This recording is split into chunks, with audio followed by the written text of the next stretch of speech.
a just and equitable dispensation. To achieve this goal, we need to have peace and stability. Thus, our foreign policy aims to have peace with our neighbors and settle disputes through dialogue.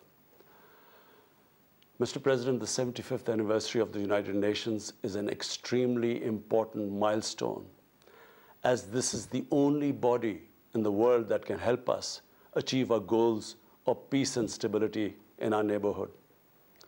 This is also time for us to reflect whether, as the United Nations, we have been able to realize the promise we collectively made to our peoples. Today, the foundations of the world order, non-use of or threat of unilateral force, self-determination of peoples, the sovereign equality and territorial integrity of states, non-interference in their internal affairs, international cooperation. All these ideals are being systematically eroded. International agreements are being flouted and set aside. Renewed great power rivalries are leading to a new arms race. Conflicts are proliferating and intensifying.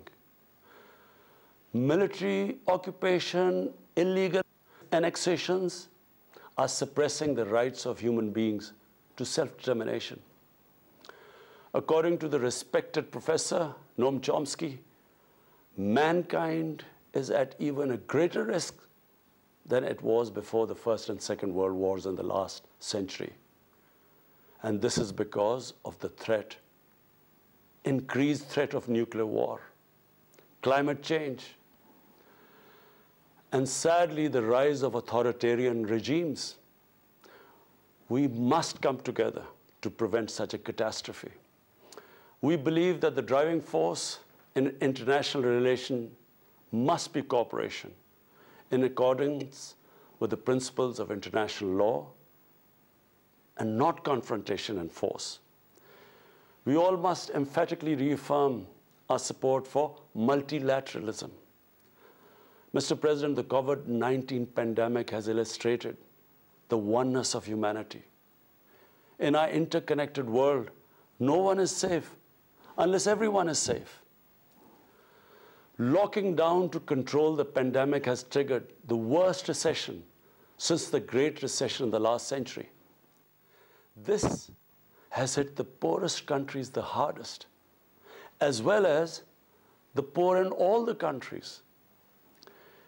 In Pakistan, we realized very early on that if we imposed a strict lockdown, the type that several affluent countries had imposed, we would have more people dying of hunger than the virus. Therefore, we adopted a policy of smart lockdown. While concentrating on the hotspots, the virus hotspots, we opened up our agriculture sector immediately, and then followed it up by the construction sector, which employed most of the people. At the same time, and this is despite financial constraints, my government deployed $8 billion, unprecedented amount, for our health services, plus support the poorest and most vulnerable households with direct cash payments through SARS program, and then subsidies to the small businesses. Even though our smart lockdown was heavily criticized in the beginning, but thanks to the Almighty Allah's grace, we have not only managed to control the virus, stabilize our economy, but most importantly, we have been able to protect the poorest segment of the society from the worst fallout of the lockdown. Today, Pakistan's response is cited among the success stories in controlling and responding to the pandemic. However, we are still not out of the woods, like no country is out of the woods today. But Mr. President, it was obvious from the outset that developing countries would need fiscal space to respond to and recover from the COVID crisis. Debt relief is one of the best ways to create that fiscal space for developing countries. Therefore, in early April, I called for a global initiative on debt relief. We appreciate the G20's official debt suspension initiative and the emergency and rapid financing offered by the IMF, World Bank, Asian Development Bank, and UN agencies. This, however, is not going to be enough. The IMF has estimated that developing countries will need over $2.5 trillion to respond and recover from the crisis. The official debt suspension will need to be extended and expanded. Additional debt relief measures will also be needed. Development banks should ensure adequate financial inflows. Rich countries have generated over $10 trillion to finance their own response and recovery. They should support the creation of at least $500 billion in new special drawing rights for the developing world. Mr. President, in my address to the General Assembly last year, I had highlighted the tremendous damage that illicit financial flows from developing countries to rich countries and to offshore tax havens cause. This leads to the impoverishment of the developing nations. Money that could be used towards human development is siphoned off by corrupt elites. The loss of foreign exchange causes currency depreciation. That in turn leads to inflation and poverty. The quest for getting back these stolen resources is nearly impossible, given the cumbersome procedures. Moreover, the powerful money launderers have access to the best lawyers. And sadly, because they are the beneficiaries, there is a lack of political will in the rich countries to curb this criminal activity. Mr. President, if this phenomena is unaddressed, it will continue to accentuate the inequality between the rich and the poor nations, and eventually will spark off a bigger global crisis, a far bigger global crisis than the present migration issue poses. The rich states cannot hold forth on human rights and justice when they provide sanctuary to money launderers, to their looted wealth. There are robust anti-money laundering and anti-terror financing regimes. I call upon this Assembly to take the lead in efforts to build a global framework to stem the illicit financial flows and ensure speedy repatriation of stolen wealth. It is important to realize that the aid that flows from rich countries to the developing world is minuscule compared to the massive outflows by our corrupt elites. Mr. President, this year, I must again reiterate the threat posed to mankind due to climate change. Unprecedented fires in Australia, Siberia, California, Brazil. Unprecedented floodings in various parts of the world. Record temperatures, even in the Arctic Circle. This should make all of us worried for our future generations. Commitments made through the Paris agreements must be fulfilled. In particular, the commitment to mobilize $100 billion annually as climate finance. Pakistan's contribution to carbon emissions is minimal, but it is one of those countries most affected by climate change. Yet, we have decided to take the lead as we consider addressing climate change a universal responsibility. We have launched an extremely ambitious program to plant 10 billion trees in the next 3 years as a contribution to mitigating the effects of climate change. Mr. President, the pandemic was an opportunity to bring humanity together. Unfortunately, it has instead fanned nationalism, increased global tensions, and given rise to racial and religious hatred and violence against vulnerable minorities in several places. These trends have also accentuated Islamophobia. Muslims continue to be targeted with impunity in many countries. Our shrines are being destroyed. Our Prophet Muhammad sallallahu alaihi wasallam insulted. The Holy Quran burnt. And all this in the name of freedom of speech. Incidents in Europe, including republication of blasphemous sketches by Charlie Hebdo, are recent examples. We stress that willful provocations and incitement to hate and violence must be universally outlawed. This assembly should declare an international day to combat Islamophobia and build a coalition to fight the scourge that splits humanity. Mr. President, the one country in the world today where I'm sad to say the state sponsors Islamophobia, and that is India. The reason behind this is the RSS ideology that unfortunately rules India today. This extremist ideology was founded in the 1920s. The RSS founding fathers were inspired by the Nazis, and they adopted their concepts of racial purity and supremacy. While the Nazis' hate was directed at the Jews, the RSS directs it towards the Muslims and to a lesser extent, the Christians. They believe that India is exclusively for Hindus and others are not equal citizens. The secularism of Gandhi and Nehru has been replaced by the dream of creating a Hindu Rashtra by subjugating, even cleansing India's 200 million Muslims and other minorities. In 1992, the RS destroyed the Babri Masjid. In 2002, some 2,000 Muslims were slaughtered in Gujarat, and this was under the watch of Chief Minister Modi. In 2007, over 50 Muslims were burnt alive by RSS arsonists aboard the Samjhauta Express train.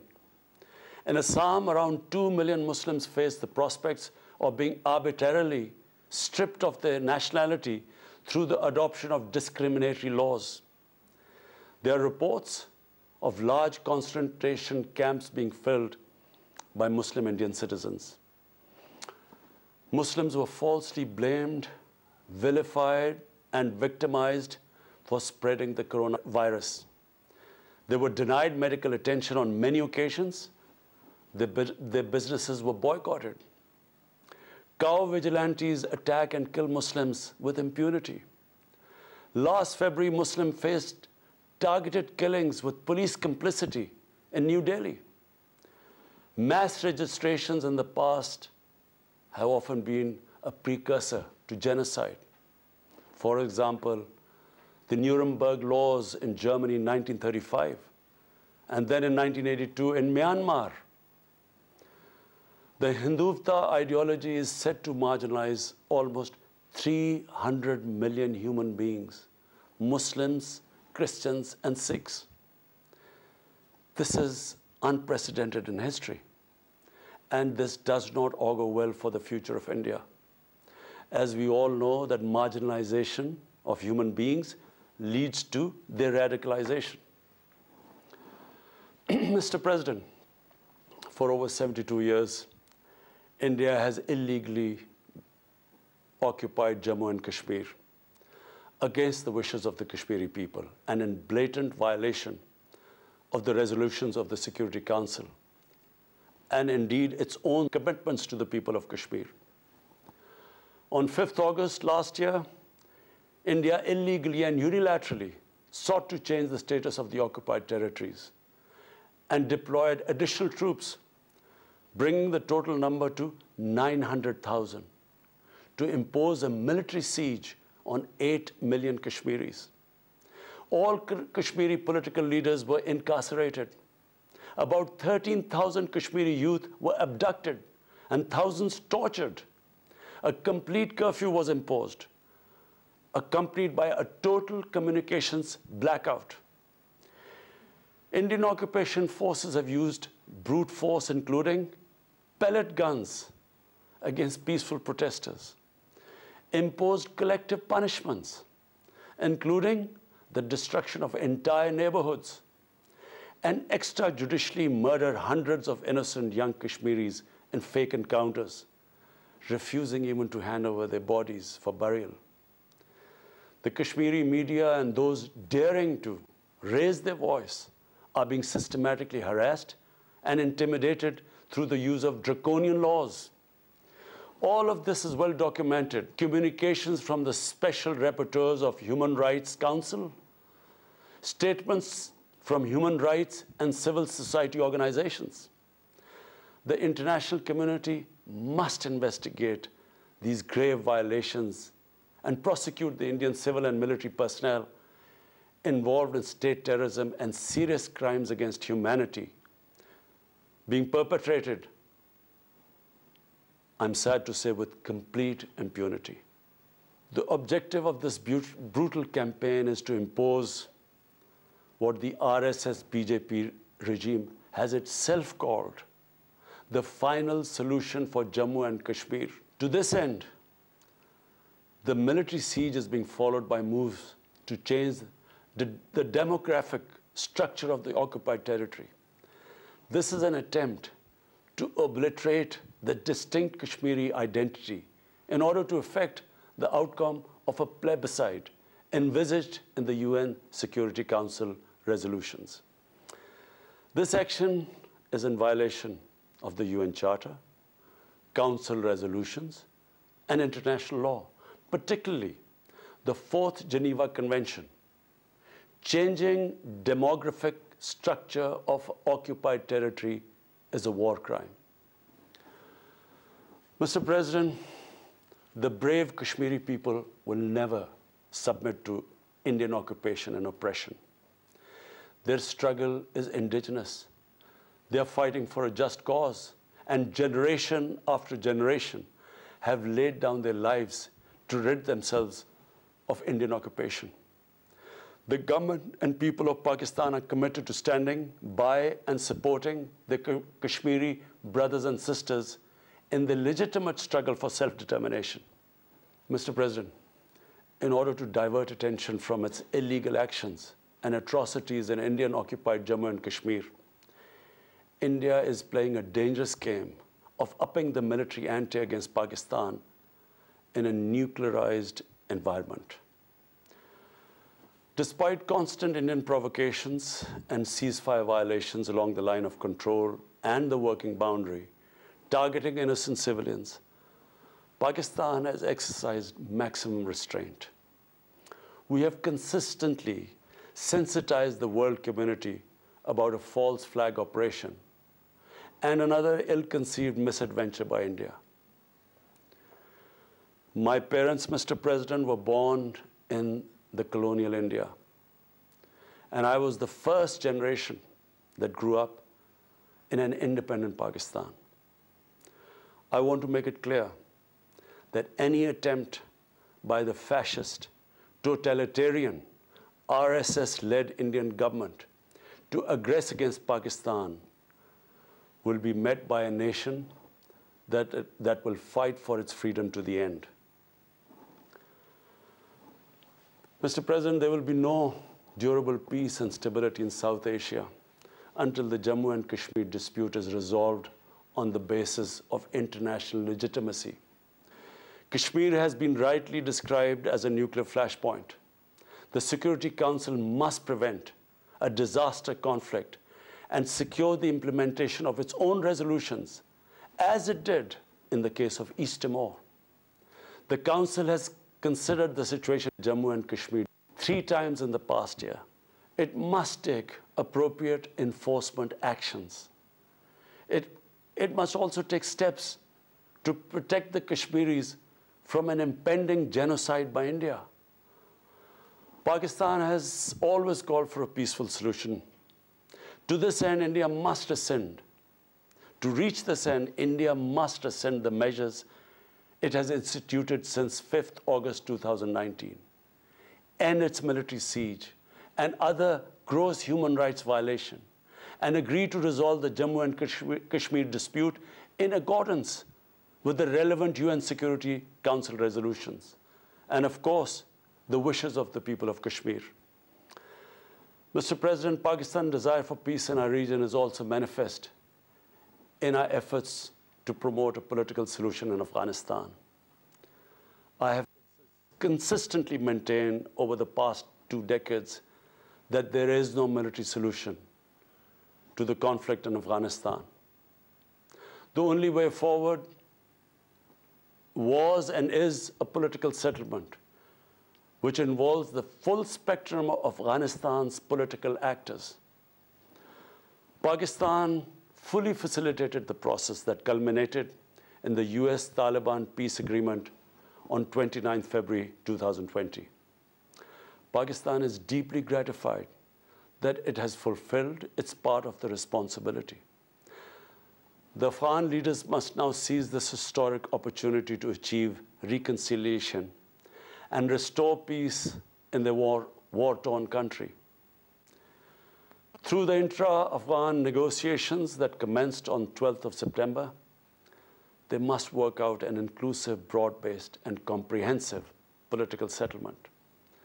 The process must be Afghan-led and Afghan-owned, and without any interference or outside influence. Early return of Afghan refugees must be part of this political solution. After almost 2 decades of war, it is imperative not to allow spoilers within and outside Afghanistan to subvert the peace process.